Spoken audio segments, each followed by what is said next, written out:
materi yang berjudul Hak Asasi Manusia atau HAM.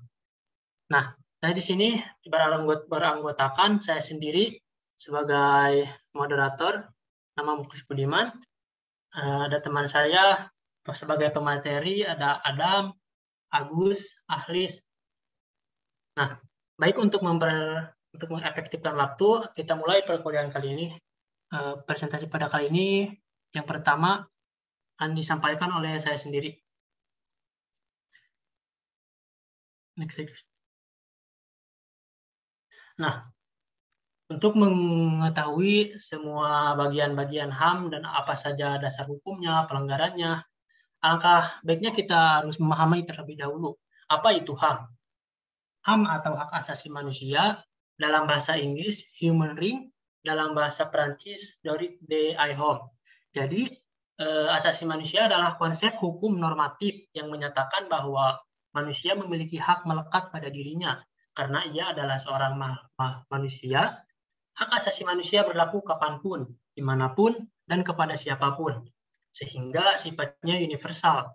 HAM pada prinsipnya tidak dapat dicabut, juga tidak dapat dibagi-bagi, saling berhubungan dan saling bergantung. Nah, ada juga menurut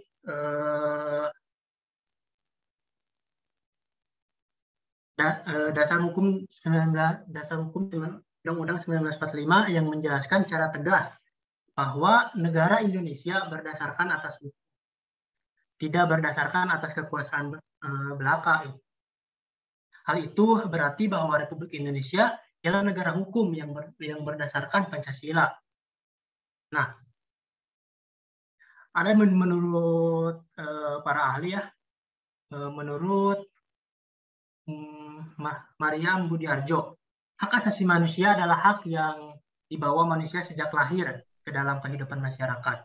Karena sifatnya yang universal, setiap orang memiliki hak yang sama tanpa membeda-bedakan bangsa, ras, agama, golongan, dan jenis kelamin. Oke, next. Nah, yang poin selanjutnya kita masuk ke macam-macam hak asasi manusia.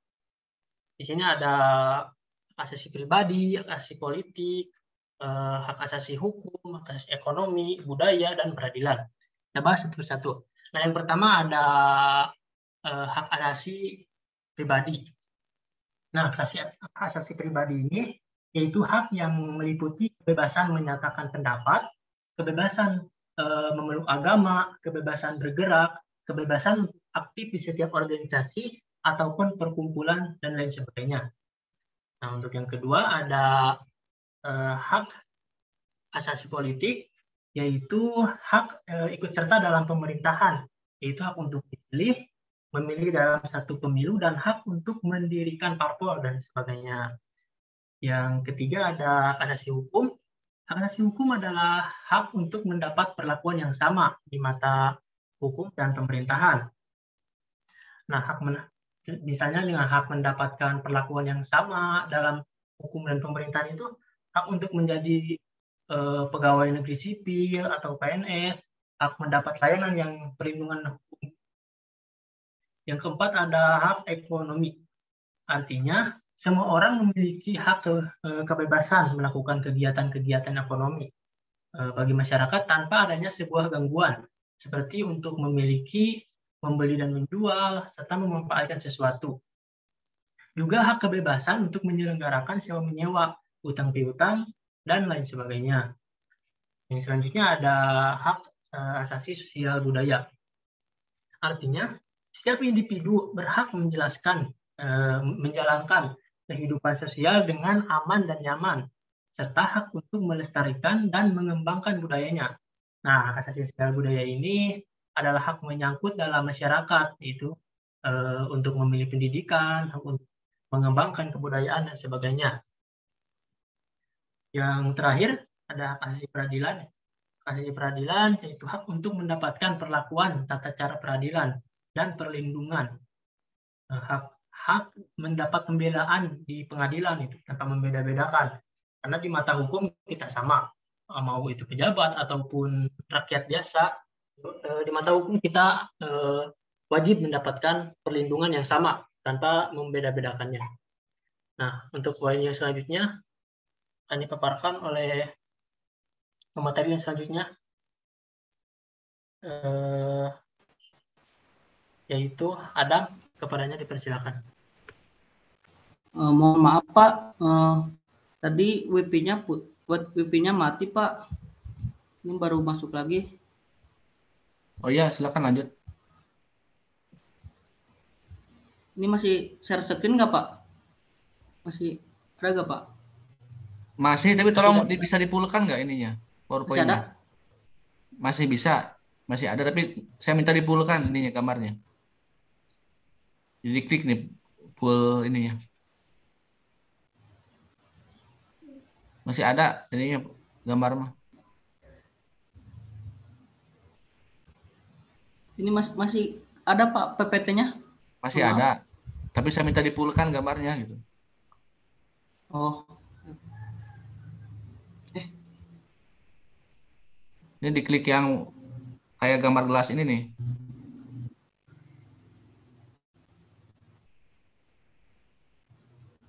Bawah.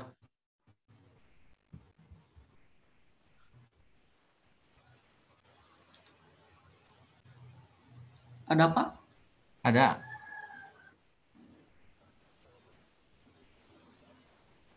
Oke, silakan lanjut, lanjut aja. Baik, terima kasih kepada moderator. Selanjutnya, ciri-ciri hak asasi manusia. Ada ciri-ciri hak asasi manusia yaitu yang pertama, apa? Agak lanjut. Hak asasi manusia tidak diberikan kepada seseorang, melainkan merupakan hak semua orang, baik hak itu sipil, politik, ekonomi, dan hak budaya. Yang kedua, hak tidak dapat dicabut, dihilangkan, atau diserahkan. HAM bersifat hakiki, yaitu hak sudah ada sejak dalam kandungan. HAM sifatnya universal sehingga berlaku bagi semua manusia tanpa memandang status, suku, gender, dan perbedaan lainnya. Selanjutnya ada HAM dalam perundang-undang nasional. Dalam Perundang-undang Republik Indonesia paling tidak terdapat bentuk hukum tertulis yang memuat aturan tentang HAM. Pertama, dalam Konstitusi Undang-Undang Negara. Kedua, dalam ketetapan MPR. Yang ketiga, dalam perundang-undang. Empat, dalam peraturan pelaksanaan perundang-undangan seperti peraturan pemerintah, keputusan, dan peraturan pelaksanaan. Undang-undang yang mengatur hak asasi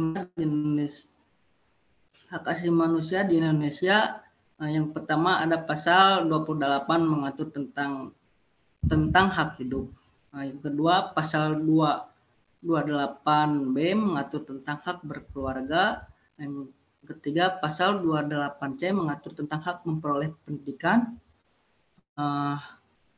Yang selanjutnya, pasal 28D mengatur tentang kepastian hukum. Yang selanjutnya, pasal 28M mengatur tentang kebebasan beragama.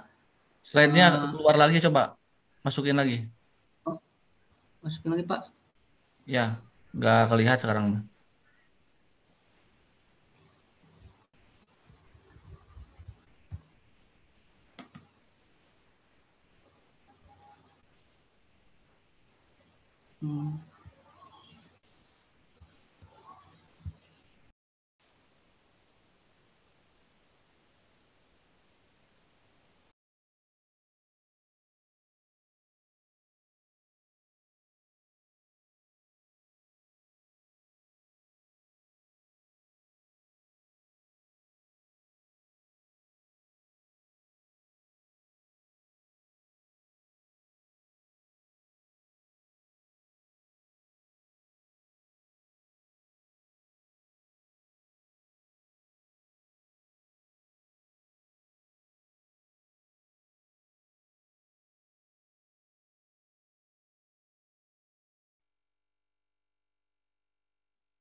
Silakan lanjut, sekarang udah kelihatan.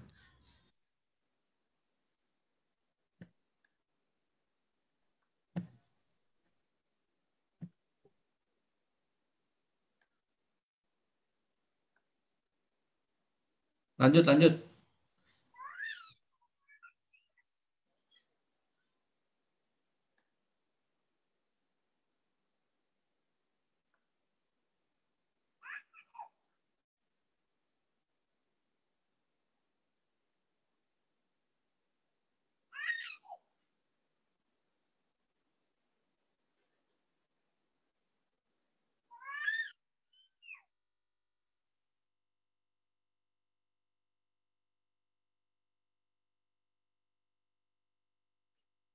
From the rooftop.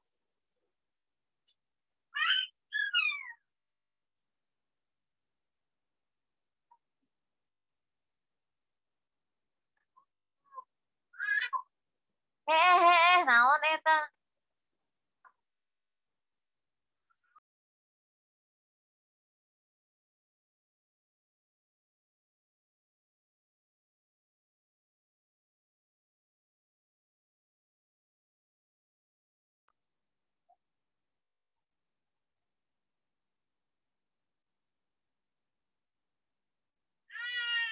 Hey.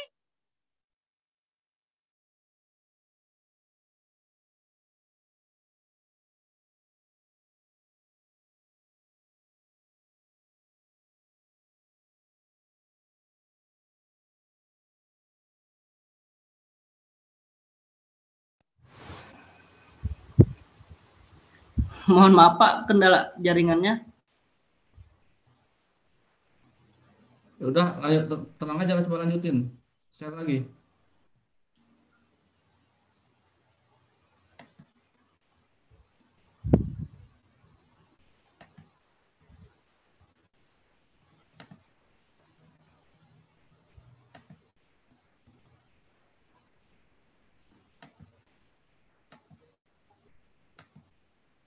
Ada suara Pak sekarang? Mohon maaf. Ada, silakan lanjut. Ada. HAM dalam perundang-undangan nasional, undang-undang yang mengatur hak asasi manusia di Indonesia ada beberapa pasal. Yang pertama, pasal 28A mengatur tentang hak hidup. Yang kedua, pasal 28B mengatur tentang hak berkeluarga. Ketiga, pasal 28C mengatur tentang hak memperoleh pendidikan. Selanjutnya, pasal 28D mengatur tentang kepastian hukum. Selanjutnya, pasal 28E mengatur tentang kebebasan beragama. Selanjutnya, pasal 28F mengatur tentang komunikasi dan informasi. Dan yang terakhir, pasal 28G tentang kesejahteraan dan jaminan sosial. Baik, selanjutnya dikembalikan kepada moderator. Baik, terima kasih kepada Adam yang telah menyampaikan materinya. Dan mohon maaf kepada Bapak dan teman-teman semua, ada sedikit gangguan teknis ya. Baik, untuk yang selanjutnya akan disampaikan oleh saudara ahli. Kepadanya dipersilakan. Terima kasih kepada moderator yang telah memberikan kesempatan kepada saya untuk menerangkan materi. Pelanggaran HAM dan pengadilan HAM. Pelanggaran HAM adalah setiap perbuatan seseorang atau kelompok orang termasuk aparat negara, baik disengaja ataupun tidak disengaja, atau kelalaian yang secara hukum menghalangi, membatasi, dan mencabut HAM seseorang atau kelompok orang yang dijamin oleh undang-undang ini, dan tidak dapat atau dikhawatirkan untuk memperoleh penyelesaian hukum yang berlaku. Undang-Undang Nomor 26 Tahun 2000 tentang pengadilan HAM. Sedangkan untuk pelanggaran HAM ringan, selain dari kedua bentuk pelanggaran HAM tersebut berat.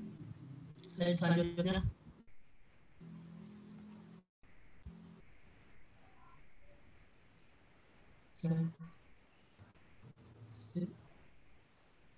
Yang selanjutnya, sejarah hak asasi manusia.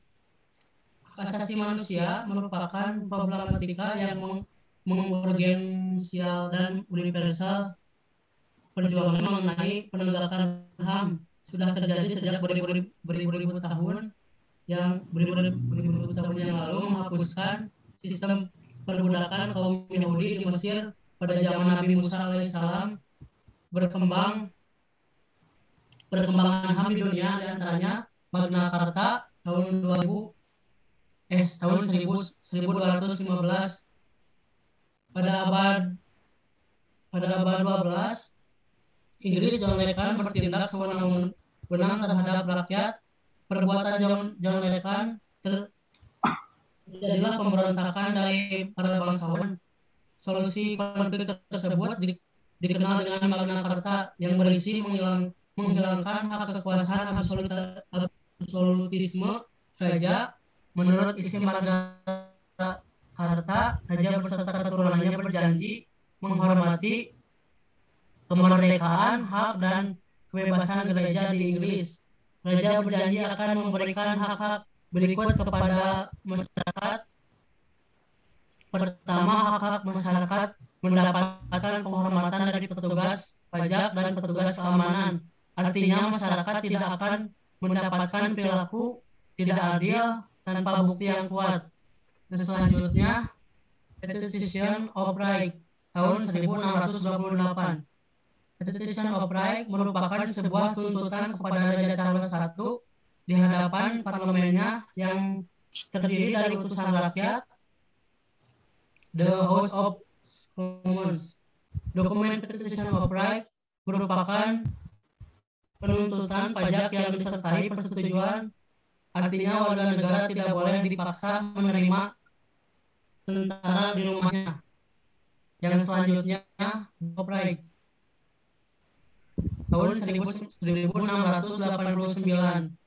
Menurut Bill of Rights, memiliki kesetaraan di hadapan hukum. Gagasan tersebut memperkuat terciptanya negara hukum dan sistem demokrasi. Bill of Rights berisi kebebasan berbicara dan berpendapat bagi anggota di parlemen.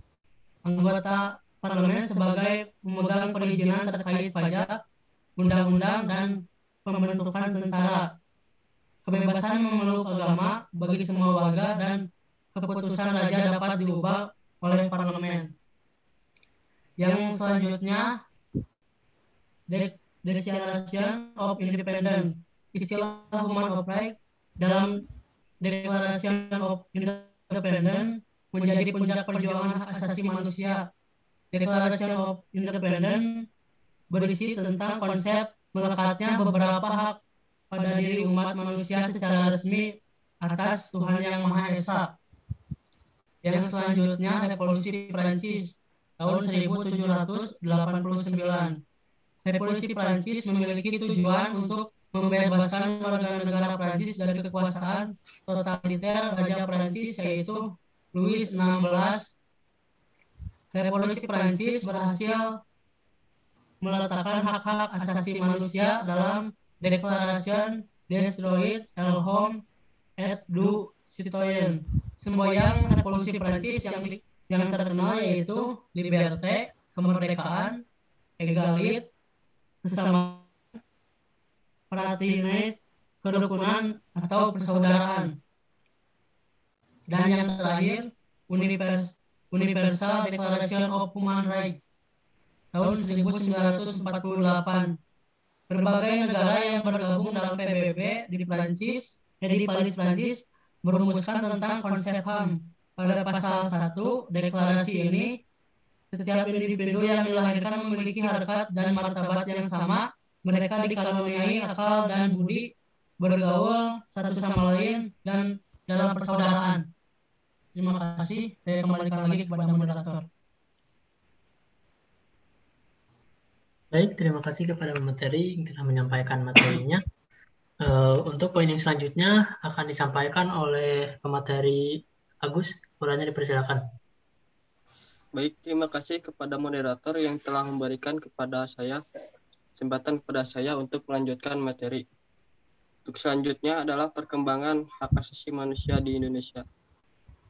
Pada zaman dulu, Indonesia ini mengalami penjajahan selama berabad-abad. Pada zaman yang terjadi ini, berbagai bentuk diskriminasi dan pelanggaran hak asasi manusia. Pada zaman penjajahan Belanda, rakyat Indonesia diklasifikasi menjadi 3 strata sosial. Antara lain, masyarakat Eropa, masyarakat asing, dan masyarakat pribumi.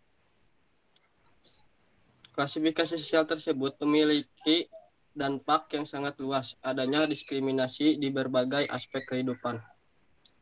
Klasifikasi yang berujung pada tindakan diskriminatif kepada manusia, inilah yang bertentangan dengan harkat dan martabat sebagai seorang manusia.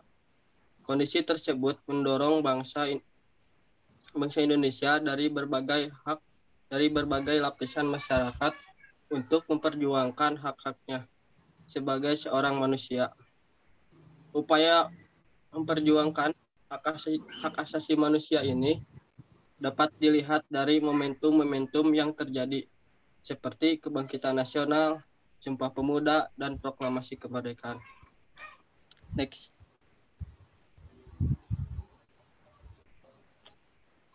Selanjutnya adalah prinsip basic konsep perkembangan hak asasi manusia di Indonesia. Konsep mengenai hak asasi manusia di Indonesia yaitu yang pertama, proklamasi. Proklamasi ini merupakan sebuah tonggak awal semangat dan upaya penegakan dan perlindungan terhadap hak asasi manusia. Yang kedua adalah pembukaan Undang-Undang Dasar 1945 yang terdapat pada alinea pertama yang berbunyi bahwa kemerdekaan adalah hak segala bangsa, yang artinya setiap bangsa maupun setiap negara mempunyai hak dan merasakan atau menerima kemerdekaan atas bangsanya. Yang ketiga adalah Pancasila. Konsep hak asasi manusia dalam Pancasila ini berpijak pada sila kedua dalam Pancasila, yaitu kemanusiaan yang adil dan beradab. Jadi bangsa Indonesia ini bertumpu pada dari hakikat manusia, makhluk individu dan sosial. Kebebasan dalam Pancasila adalah kebebasan yang bebas, akan tetapi memiliki batasan berupa nilai-nilai dan norma. Mungkin hanya dari itu yang bisa saya sampaikan. Saya kembalikan ke moderator. Baik, terima kasih kepada Agus yang telah menyampaikan materinya. Untuk selanjutnya kita sesi diskusi. Silakan ya, kata Bapak tadi untuk mengefektifkan waktu, juga dari pertanyaan terlebih dahulu. Silakan pada teman-teman semua.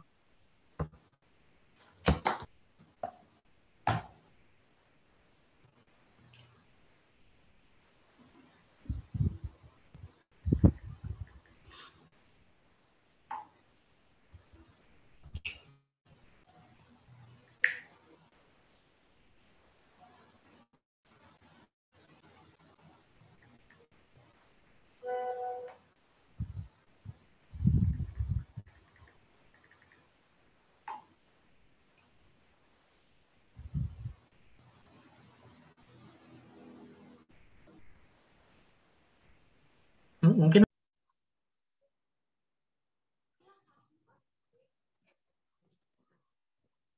Selamat sore semuanya. Perkenalkan, saya Salvarisa Fitria dari kelompok ini yang mana akan membahas mengenai materi geopolitik Indonesia. Untuk materi yang pertama akan disampaikan oleh Saudara Husniatin Nurul Fadilah. Kepada Saudara Husniatin, waktu dan tempat saya persilakan.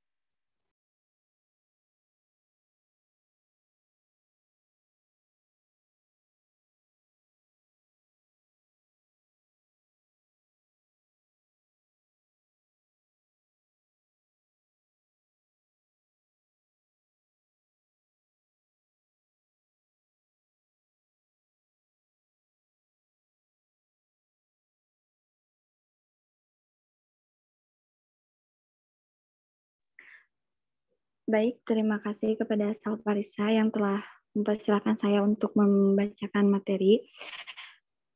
Ada pengertian geopolitik. Geopolitik secara etimologi berasal dari kata geo, bahasa Yunani, yang berasal bumi yang menjadi wilayah hidup. Sedangkan politik dari kata polis, yang berarti kesatuan masyarakat yang berdiri sendiri atau negara, dan yang berarti urusan politik, bermakna kepentingan umum warga negara suatu bangsa, Sunarso 2006. Sebagai acuan bersama, Geopolitik dimaknai sebagai ilmu penyelenggaraan negara yang setiap kebijakannya dikaitkan dengan masalah-masalah geografi wilayah atau tempat tinggal suatu bangsa. Dengan demikian, geografi bersangkut paut dengan interaksi antara manusia dengan lingkungan tempat hidupnya, sedangkan politik selalu berhubungan dengan kekuasaan atau pemerintahan. Next.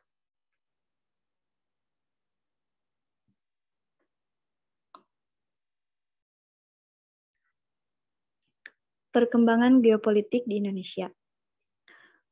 Pembangunan geopolitik di Indonesia sudah dimulai oleh para pendiri bangsa melalui Ikrar Sumpah Pemuda. Satu nusa yang berarti keutuhan wilayah Nusantara, satu bangsa yang merupakan landasan kebangsaan di Indonesia, satu bahasa yang merupakan faktor pemersatu seluruh wilayah Nusantara beserta isinya.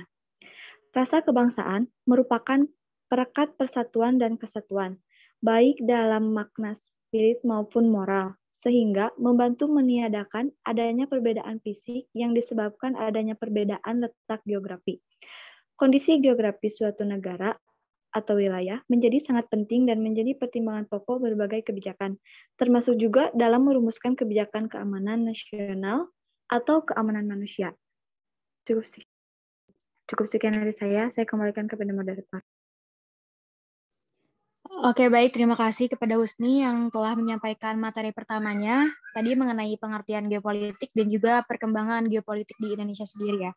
Jadi saya rangkum kembali bahwa geopolitik itu secara singkatnya adalah ilmu penyelenggaraan negara yang setiap kebijakannya itu dikaitkan dengan masalah-masalah geografi. Lalu kemudian perkembangan geopolitik di Indonesia sendiri itu sudah dimulai oleh para pendiri bangsa ya teman-teman. Melalui apa? Melalui Ikrar Sumpah Pemuda. Oke, untuk materi yang selanjutnya akan disampaikan oleh Saudara Sopa Febriani. Saya persilahkan.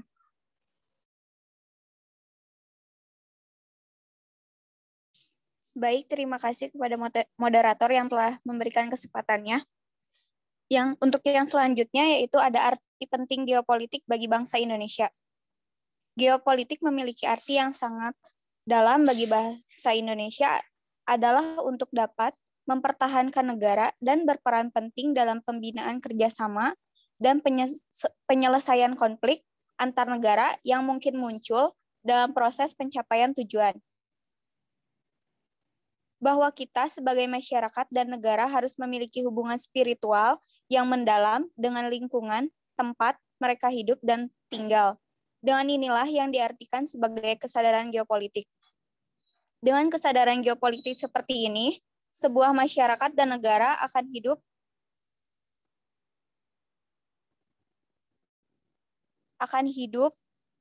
dengan inilah,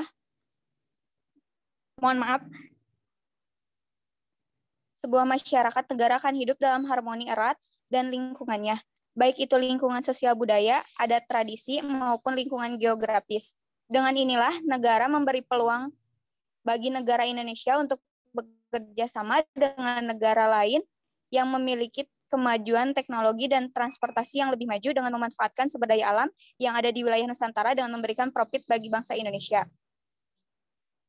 Implementasi geopolitik. Next. Implementasi geopolitik dalam hukum kewilayahan. Sejak 17 Agustus 1945 sampai dengan 13 Desember 1957, wilayah negara Republik Indonesia ketika merdeka meliputi wilayah bekas Hindia Belanda berdasarkan ketentuan dalam Territorial Zee and Maritime Kringen Ordonnantie tahun 1939 tentang batas wilayah laut teritorial Indonesia. Ordonisasi tahun 1939 tersebut menetapkan batas wilayah laut teritorial sejauh 3 mil dari garis pantai ketika surut, dengan asas pulau demi pulau secara terpisah-pisah. Pada masa tersebut, wilayah negara Indonesia bertumpu pada wilayah daratan, pulau-pulau yang terpisah-pisah oleh perairan atau selat antara pulau-pulau itu. Wilayah laut teritorial masih sangat sedikit, karena untuk setiap pulau hanya ditambah perairan sejauh 3 mil di sekelilingnya. Sebagian besar wilayah perairan dalam pulau-pulau merupakan perairan bebas. Hal ini tentu tidak sesuai dengan kepentingan, keselamatan, dan keamanan Negara Kesatuan Republik Indonesia. Demikian materi yang bisa saya sampaikan. Saya kembalikan lagi kepada moderator. Baik, terima kasih Sopa yang telah menyampaikan materinya mengenai tadi arti penting dan juga implementasi. Saya rangkum kembali sedikit. Geopolitik itu bukan hanya memiliki arti penting ya dalam bangsa Indonesia, melainkan geopolitik sendiri juga memberi peluang bagi negara Indonesia untuk apa? Untuk dapat bekerja sama dengan negara lain yang tentunya sudah memiliki kemajuan yang lebih dari teknologinya, transportasinya, dengan memanfaatkan sumber daya alam yang ada di wilayah kita atau wilayah Nusantara, serta memberikan profit bagi bangsa Indonesia sendiri. Untuk materi yang terakhir itu akan disampaikan oleh Sylvia Marcella. Saya persilahkan. Baik, terima kasih moderator. Untuk materi yang terakhir yaitu dari Deklarasi Juanda pada tanggal 13 Desember 1957 sampai dengan 17 Februari 1969. Pada tanggal 13 Desember 1957 dikeluarkan Deklarasi Juanda yang dinyatakan sebagai pengganti ordonasi tahun 1939 dengan tujuan sebagai berikut. Yang pertama, perwujudan bentuk wilayah Negara Kesatuan Republik Indonesia yang utuh dan bulat. Yang kedua, penentuan batas-batas wilayah negara Indonesia disesuaikan dengan asas negara kepulauan. Yang ketiga, pengaturan lalu lintas damai pelayaran yang lebih menjamin keselamatan dan keamanan negara Indonesia. Asas kepulauan itu mengikuti ketentuan jurisprudensi Mahkamah Internasional pada tahun 1951 ketika menyelesaikan kasus perbatasan antara Inggris dengan Norwegia. Dengan berdasarkan asas kepulauan, maka wilayah Indonesia adalah satu kesatuan kepulauan Nusantara, termasuk perairannya yang utuh dan bulat. Di samping itu, berlaku pula ketentuan point-to-point teori untuk menetapkan garis besar wilayah antara titik-titik terluar dari pulau-pulau terluar. Sekian yang dapat saya sampaikan, saya kembalikan lagi kepada moderator. Baik, terima kasih Sylvia sebagai pemateri terakhir dari kelompok kami, yang mana tadi menjelaskan mengenai Deklarasi Juanda ya. Ada 3 poin tujuannya. Yang pertama ada perwujudan bentuk wilayah NKRI yang utuh dan bulat. Yang kedua ada penentuan batas-batas wilayah NKRI yang mana disesuaikan dengan asas negara kepulauan atau Archipelagic States Principle. Dan juga yang ketiga ada pengaturan lalu lintas damai pelayaran yang lebih menjamin keselamatan dan keamanan negara Indonesia atau negara kita sendiri. Nah, jadi teman-teman itu dia tadi materi mengenai geopolitik Indonesia yang telah disampaikan oleh pemateri-pemateri kita yang tadi 3 orang itu. Untuk sekarang kita buka sesi Q&A. Bila ada teman-teman yang ingin bertanya atau yang ingin ditanyakan mengenai materi yang tadi kami sampaikan, boleh di on mic atau tulis di kolom chat.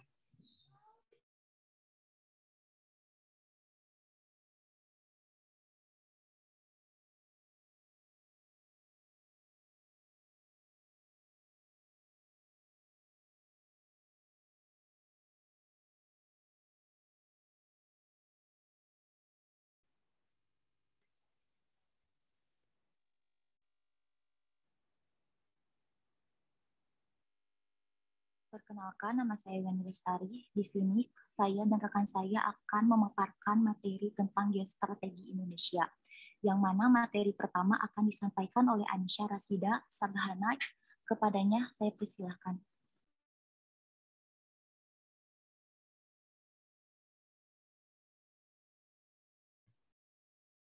Terima kasih kepada moderator. Pertama-tama, yaitu pengertian geostrategi. Geostrategi berasal dari kata geo yang berarti bumi. Secara cermat, kondisi geografis Indonesia terletak pada persilangan dan berbagai aspek kehidupan yang secara objektif menjadi pertimbangan mendasar. Sedangkan strategi diartikan sebagai ilmu dan seni menggunakan segala kemampuan sumber daya untuk melaksanakan kebijaksanaan yang telah ditetapkan. Geostrategi adalah suatu strategi dalam memanfaatkan kondisi geografis negara dalam menentukan kebijakan, tujuan dan sarana untuk mewujudkan cita-cita, proklamasi, dan tujuan nasional.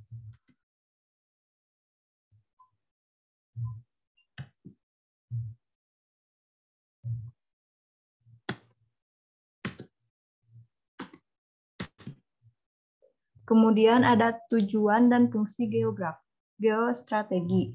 Geostrategi diperlukan dalam menunjang keberhasilan tugas pokok pemerintahan, dan fungsi geostrategi yaitu mempunyai fungsi sebagai daya dangkal dan ketahanan pada aspek politik, ekonomi, sosial, budaya, dan pertahanan. Saya kembalikan kepada moderator. Baik, terima kasih kepada Anissa Rasida yang telah memaparkan materinya. Untuk materi yang kedua akan disampaikan oleh Indri Indri. Kepadanya dipersilakan. Sifat-sifat geostrategi. Berdasarkan pengertian sifat-sifat dasar ketahanan nasional, yaitu yang pertama, manunggal. Dalam membangun ketahanan nasional, adanya kesatuan yang bersifat komprehensif, integral antara trigatra dan pacagatra. Sifat integratif tidak mempunyai arti campur adukan semua aspek sosial secara begitu saja, tetapi integrasi dilaksanakan secara serasi, seimbang, dan harmonis. Yang kedua, mawas ke dalam, yaitu ketahanan nasional diarahkan kepada diri bangsa dan negara itu sendiri untuk mewujudkan hakikatnya dan sifat nasionalnya.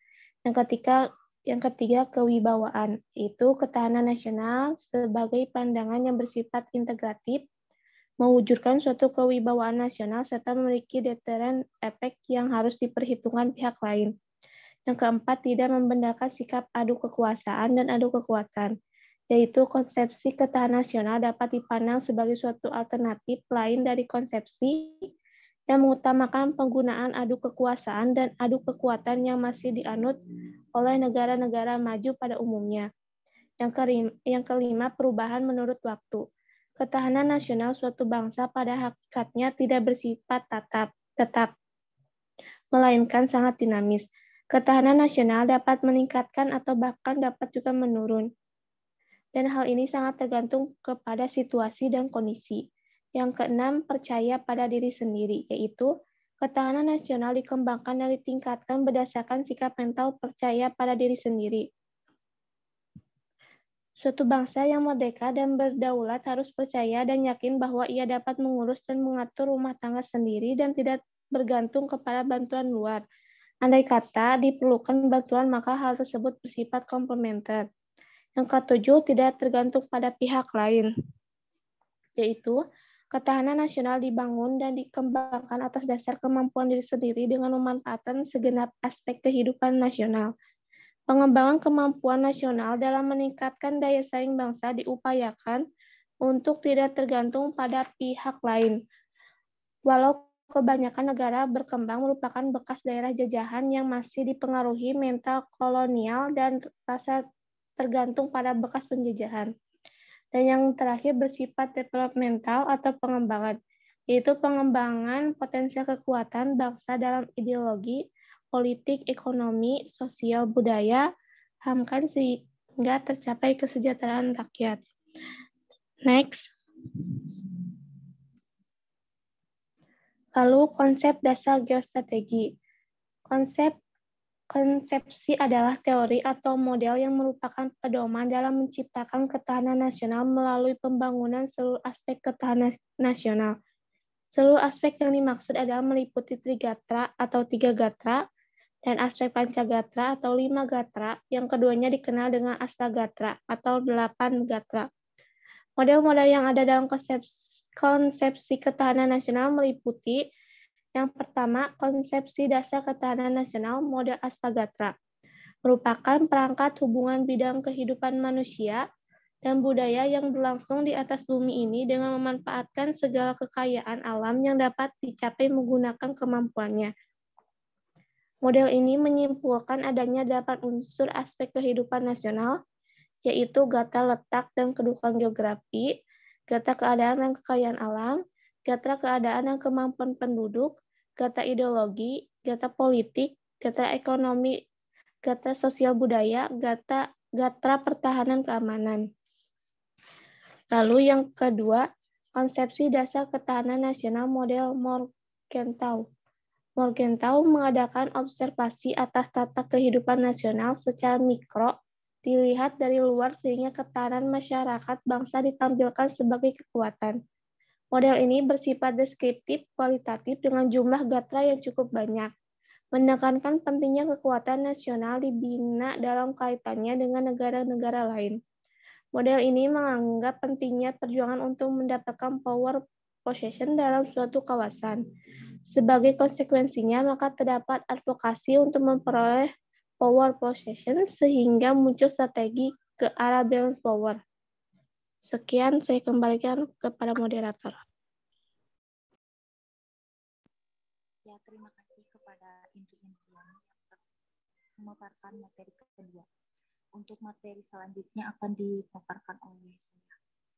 Yang ketiga ada model Alfred Thayer Mahan, menganggap kekuatan nasional suatu bangsa dapat dipenuhi apabila bangsa tersebut memenuhi unsur-unsur sebagai berikut. Yang pertama ada letak geografis, kemudian ada bentuk atau wujud bumi, terus ada luas wilayah, jumlah penduduk, dan juga watak nasional, kemudian ada sifat pemerintahannya.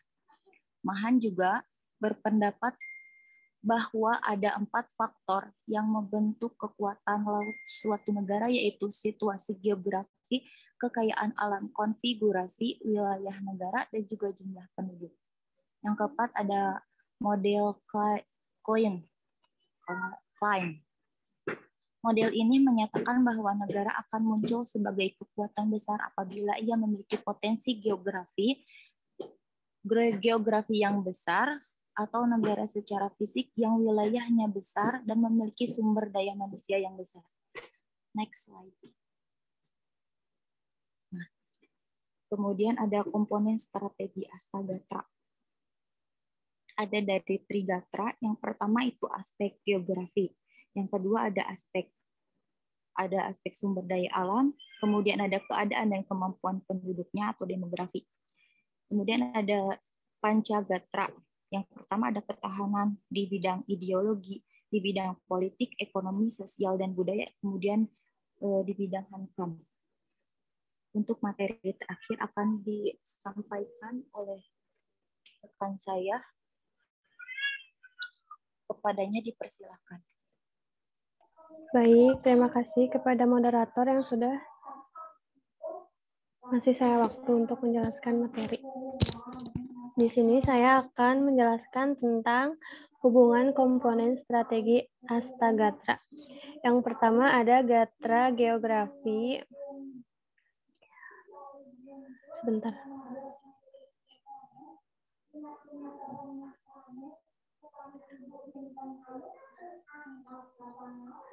Gatra geografi sumber daya alam.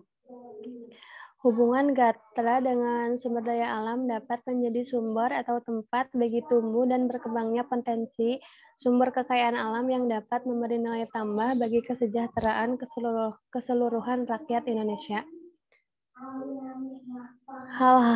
Hal-hal yang berkaitan dengan unsur sumber daya alam sebagai elemen ketahanan nasional meliputi potensi sumber daya alam wilayah yang bersangkutan mencakup sumber daya alam hewani, nabati, dan tambang.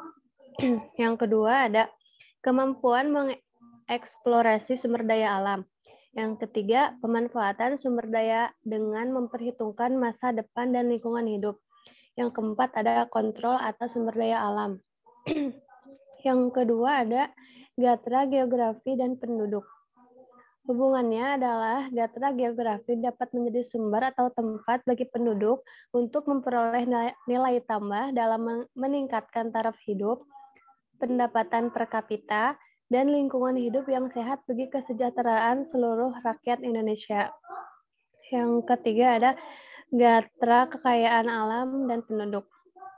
Hubungannya adalah kekayaan alam dapat menjadi sumber bagi penduduk untuk memperoleh nilai tambah dan mengingatkan taraf hidup, pendapatan per kapita, dan lingkungan hidup yang sehat bagi kesejahteraan seluruh rakyat Indonesia. Selanjutnya ada gatra ideologi. Sebagai filsafat hidup bangsa dan landasan ideal negara, bernilai penentu dalam pemeliharaan kelangsungan hidup bangsa dan pencapaian tujuan nasionalnya. Yang kedua ada gatra Ada yang selanjutnya ada gatra politik.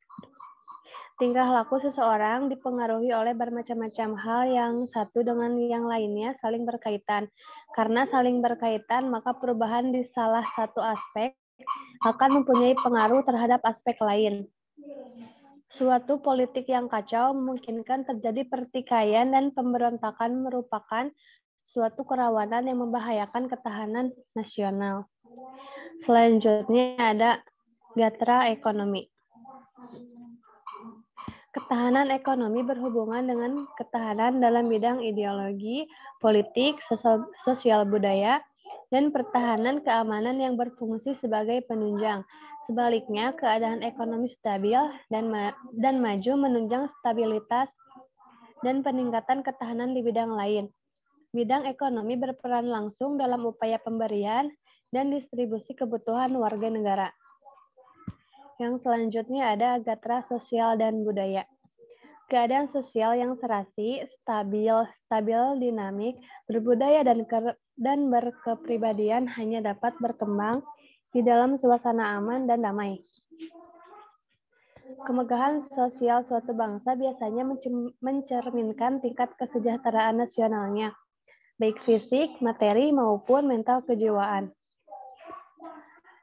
Selanjutnya ada gatra ketahanan dan keamanan. Ketahanan dan keamanan memerlukan juga penunjang gatra lain. Keadaan stabil maju dan berkembang di bidang ideologi, politik, ekonomi, dan sosial budaya memperkokoh pertahanan keamanan nasional. Sebaliknya dapat dikatakan bahwa tanpa pertahanan keamanan nasional yang memadai akan melemahkan ketahanan nasional suatu bangsa. Selanjutnya ada implementasi ketahanan nasional. Yang pertama politik. Menghadapi globalisasi perlu peningkatan kompetensi diplomat menjadi perunding internasional. Selain itu banyak kasus disintegrasi disebabkan ketidakadilan politik, hukum, ekonomi, dan budaya. Selanjutnya ekonomi. Hal-hal yang harus dibenahi yaitu menata kebijakan fiskal, industri dalam negeri, dan swasembada pangan.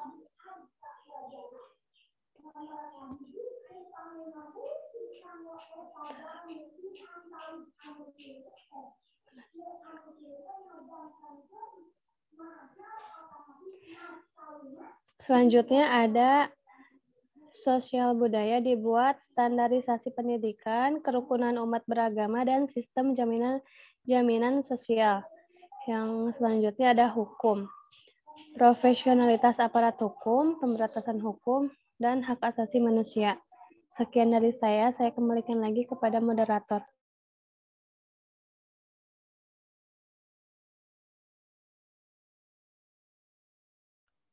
Terima kasih kepada rekan saya yang telah memberikan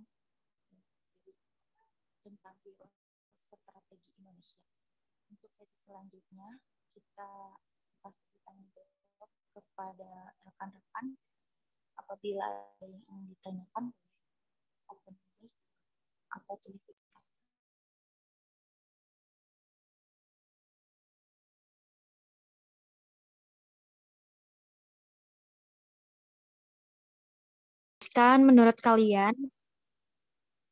Jelaskan menurut kalian mengenai bagaimana perlindungan hak asasi manusia di Indonesia.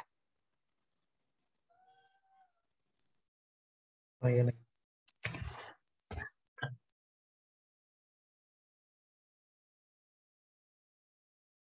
Yang ditampung atau langsung dijawab, Pak? Apa bisa mau langsung?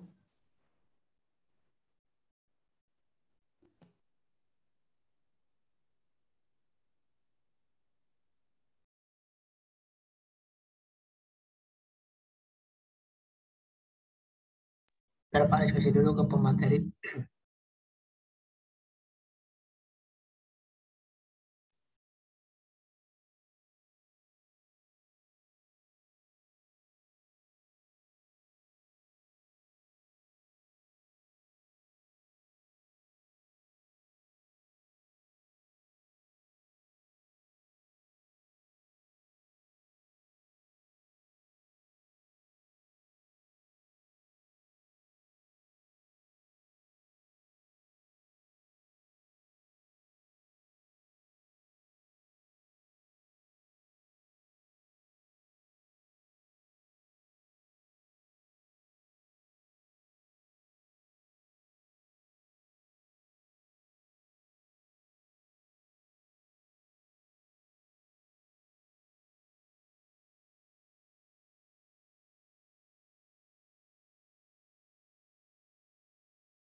Untuk kelompok pertama, izin bertanya.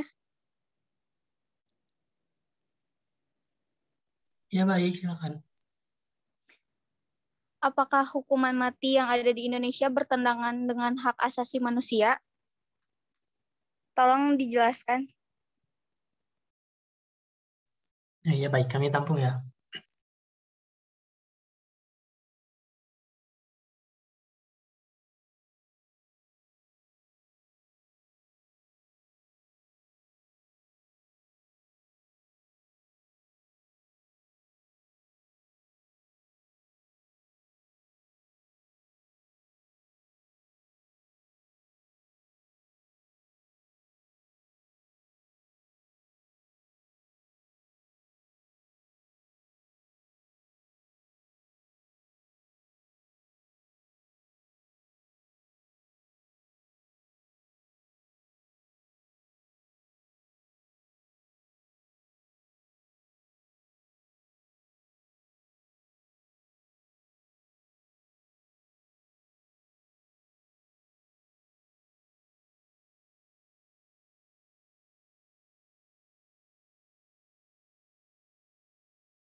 Oke, ini kan berhubungan dengan waktu juga ya. Maksud saya tadi kan kita diparalelkan seperti ini ya Teh, dengan teknis ada pertanyaan di awal, ditampung, kemudian dijawab di akhir itu untuk menghindari hal seperti ini gitu ya. Kalau seperti ini kan kita banyak membuang waktu gitu ya. Saya mau tanya untuk kelompok yang lain ada pertanyaan nggak gitu?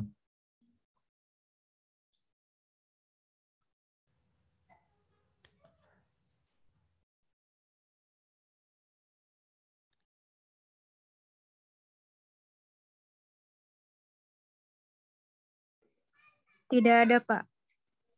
Ya mau diskusi bagaimana? Ya, ini kan pertemuan terakhir gitu ya. Jadi jangan hanya asal kita standby di sini gitu.